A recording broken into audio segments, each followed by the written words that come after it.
You're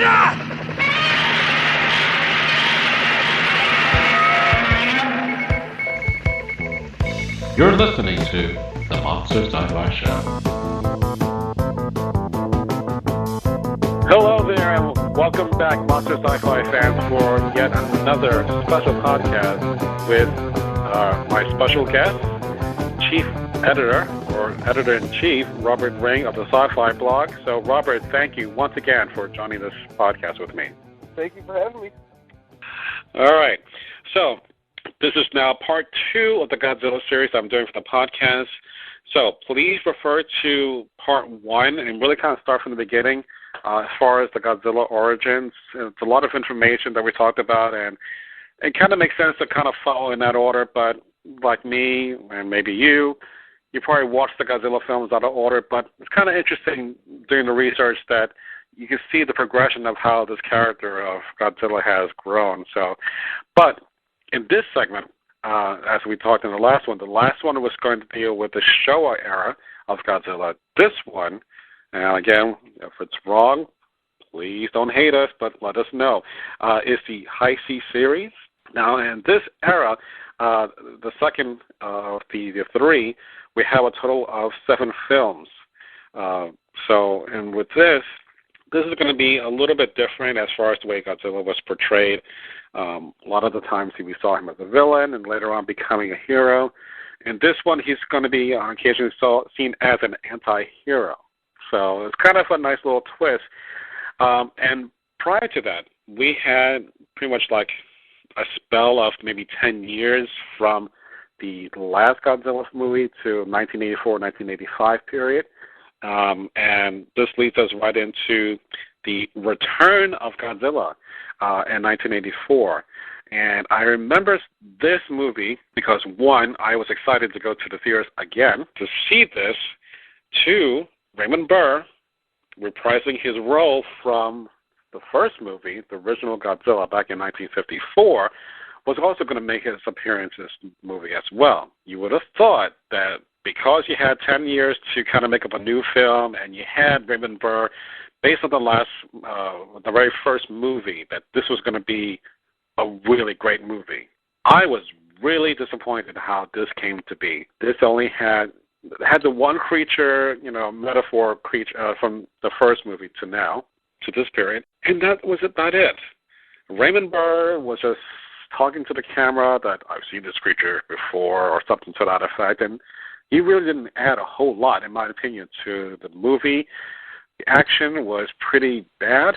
I really can't describe it anymore, that this was probably one of the worst movies, not as bad as the remake Godzilla, the U.S. version, but as far as the whole series, I think this by far really bored me to tears. I'm not sure how you feel on that, Robert. Well, my Return of Godzilla experience is a little bit different from yours because I've not seen the American version. I've only seen the Japanese version. So, Therefore, I've only seen the version that does not have Raymond Burr in it. And, so so as anyone who's familiar with the series knows, that can make a big difference. And in this case, I think it makes a pretty big difference. Not huge. It's not a great movie, but this one, I take that back. It's for me, this is one of the better ones of the series. It's not amazing. It's not totally amazing, but it's a solid movie for me. What really gets me on this movie is the fact that, after going through all these crazy characterizations of Godzilla in the Showa era, now they've brought him back. He's just a mean creature, and it takes a serious tone. We have characters who are not like running around, getting involved in little antics, but who are actually terrified, who are actually, afraid that they're going to be killed by this giant monster. So that alone for me was enough for me to. I like this one. Well, in that respect, yes. It does bring back the origin or the original. This is a mean monster, not the good guy that we kind of later on grew to love, and he will protect Earth and all that. This kind of like reset the button of no more. He's now mean, green, big G. But story-wise, and again, I'm going to have to look at the Japanese version, but other than he looked great, I just didn't get a whole lot of oomph out of the movie. So, but then again, I was happy to see him.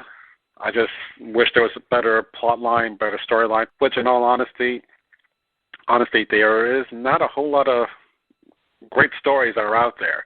I mean, we will, in my opinion, find maybe one or two that are like, wow, this is an overall best film, but this was not one of the stronger films that I liked.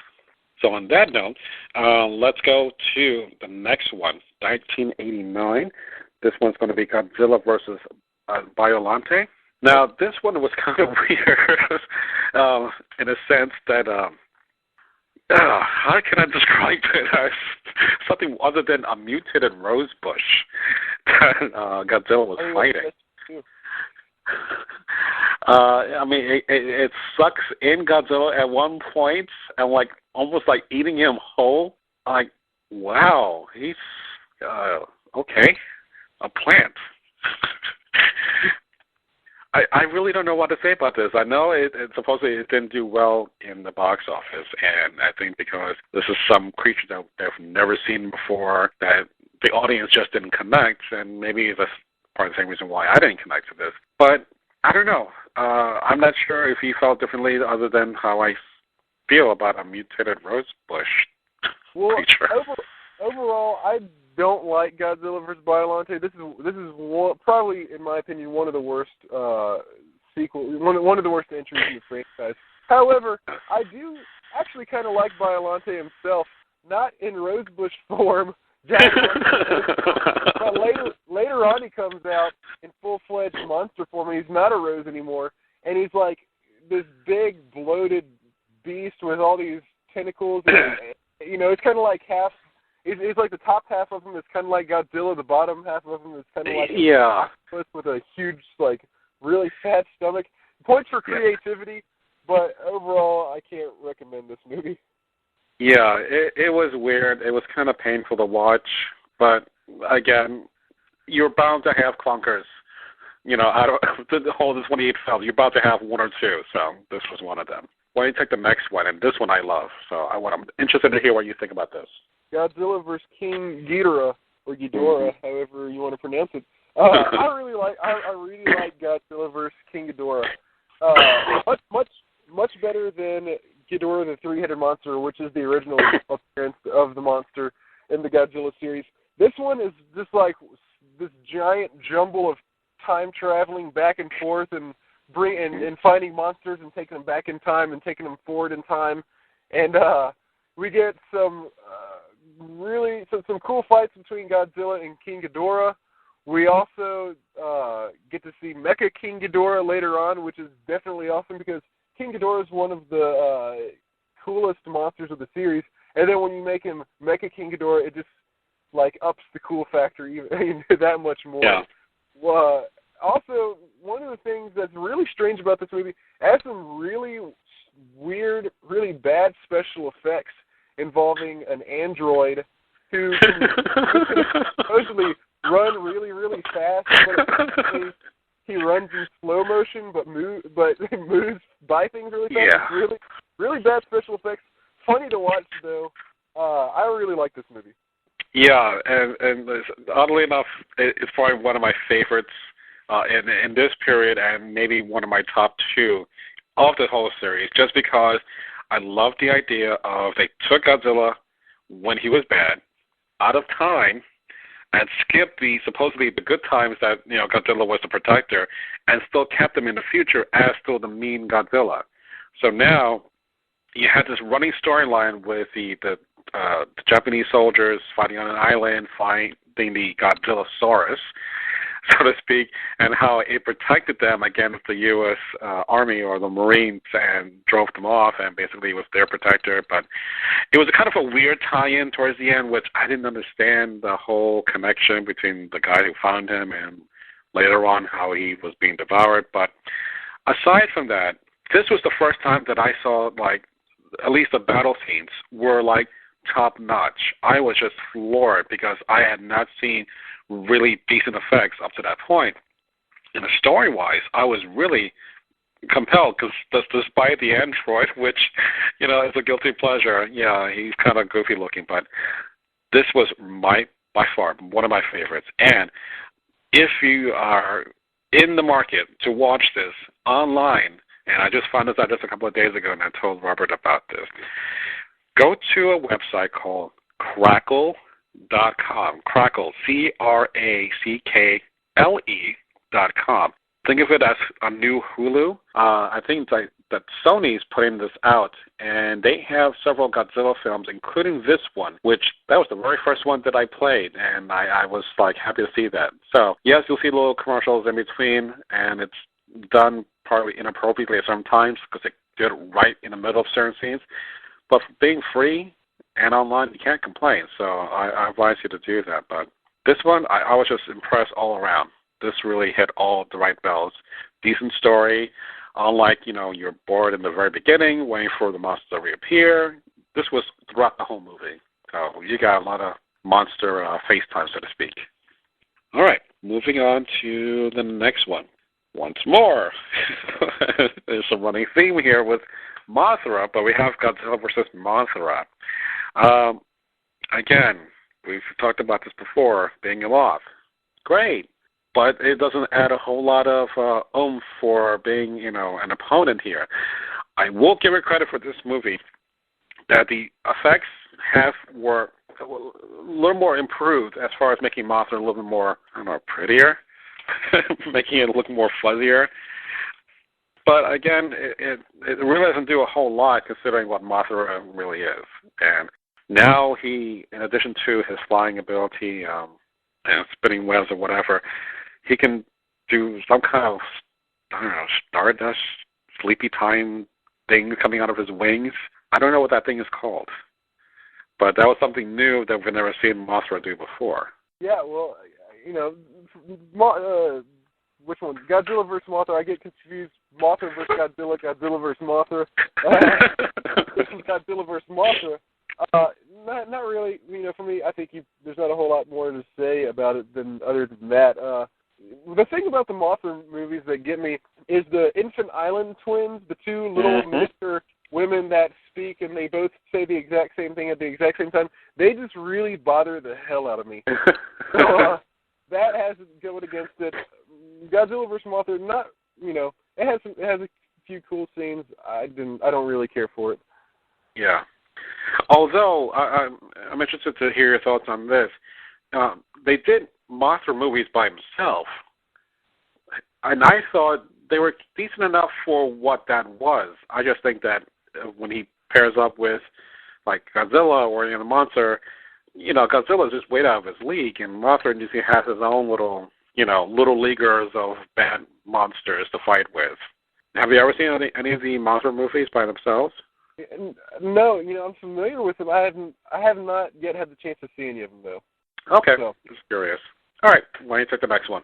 All right, we have Godzilla vs. Mechagodzilla 2. Now this one features what I mentioned on the last podcast is my favorite non-Godzilla monster of the franchise, which is of course Mechagodzilla. Just such a cool monster. I can't get enough of him. Unfortunately, not all the movies that have him in it are that good. However, this one for me is awesome. We waste very little time before we get to the first giant monster fight, first of all. So it starts with a bang. And just in general, this movie has so much time devoted purely to giant monsters clobbering each other. Yeah. Then we get, Mechagodzilla alone is cool enough, and he has a slightly different origin story in this one, which is okay.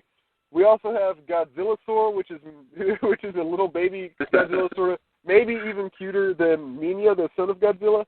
And then to top off, a giant floating robot who sprays radiation, rainbow-covered radiation. We get the little trivia that Godzilla has a second brain that's located in his butt. Yeah. There are things you can overlook, but wow. Okay. If that's what you want to do, fine. We'll say that's where it goes. Yeah, there are some things that like you really want that to be part of his lore, huh? Well, you know, okay. You know, for me, it doesn't. What I really like about that is just the fact, first of all, how stupid it is. I like that for some reason. But you know, obviously, it just sets it up. It just perfectly sets up the movie to where, you know, at some point we're gonna have humans firing rockets at Godzilla's butt. Yeah. Great. You can't get like a big, you know, Preparation H wipe or something like that to disinfect and then shoot the missiles. No, you're just gonna go full throttle, you know. Full throttle. Yeah. But the other thing, again, researching into this movie, again, IMDb.com, was that this movie was supposed to be the remake of the King Kong versus Godzilla. And the reason why it didn't get produced, because the producers at that time felt, because Ted Turner and Turner Entertainment had owned the rights for King Kong, that it was just too high of a price for the rights to use them. They thought, why not use the Mecha King Kong from King Kong Escapes? If you know that movie, that's when King Kong fights himself in a mecha-like robot. They planned to use that, but they felt that because this was too similar to King Kong, that this was something that they didn't want to get a lawsuit for. So they basically scrapped that idea, and hence why we got the Mechagodzilla in this one. All right, so moving on, we have Godzilla versus Space Godzilla back in 1994. Now, this was something that I was just like, very cool. This is not so much, you know, a Mechagodzilla that looked like Godzilla, but this is something that came from outer space, that has his genetic particles absorbed, and became this new creature, a big super creature. And I thought that this was a really cool monster effect, seeing all these spiky protrusions, more so than the actual Godzilla movie, and we've seen before. So I'm not sure, you know, if you thought this was a cool monster looking, or it's just something that, you know, another Biollante creature. For me, Space Godzilla is a cool monster. I like Space Godzilla. The movie, for me though, it doesn't really pay off. We get basically what amounts to one long scene of monsters hitting each other and breathing radiation at each other, and it didn't really take it anywhere else. This one for me is I could pass. Okay, why don't you go ahead and do the next one? Sure, Godzilla vs. Destroya. This movie features Godzilla in probably his coolest incarnation of any of the Godzilla movies. He's a big, red, glowing Godzilla. I don't remember the exact reason why. Something about the radiation he's absorbed, I think, and he essentially is turned into a ticking time bomb. Just a really cool version of Godzilla, and that's, you know, I can almost just stop there. Now, I like this one. Refresh my memory, correct me if I'm wrong. Was this the one that, in order to get rid of Godzilla, they had the black hole created? Yeah, that okay. is the one, and that's where. Let me if I remember correct. You know what? I think that no. That's not this one. I'm sorry. That is not this one.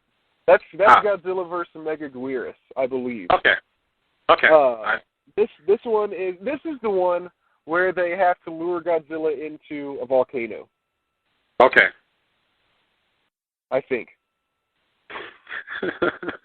We're going to have to read that. You know what? I take that back. I don't think that's right either. Well, you know, after a while, they all look alike and they all sound alike anyway. It's like a lot of them, unfortunately, do. Yeah, exactly. The one thing I did find out that there was an alternate ending, and this is something you can see on the DVD, that both Godzilla and Destroya were going to be melting down, so to speak, in an alternate ending together at the same time rather than just Godzilla. But this one I'm going to have to revisit again because, you know, it's been a while since I've seen this one. But yeah, I will say Destroya was a really mean, really bad-looking antagonist for Godzilla. It's one of the more evil-looking monsters we got. Yeah, exactly. But yeah, I give you props on the fact that Godzilla was probably one of his best-looking times all lit up, basically. And I was just like, wow. It's a nice little image that we see of him every time he goes up, about to burst, so to speak. So. Right. Okay. Well, oddly enough, even though this is a short segment for the Heisei series, again, we're all talking about 7 films here. Unfortunately, this brings an end to our podcast for this segment, and we are going to do another one, and this is going to be the last series, which is referred to as the Millennium Series for Godzilla. So I thank you very much, fans, for listening to the Monster Sci-Fi Show podcast, and Robert, thank you for being my guest. And I promise you, we're going to do another podcast on the last part, so stick around. We have more to give you.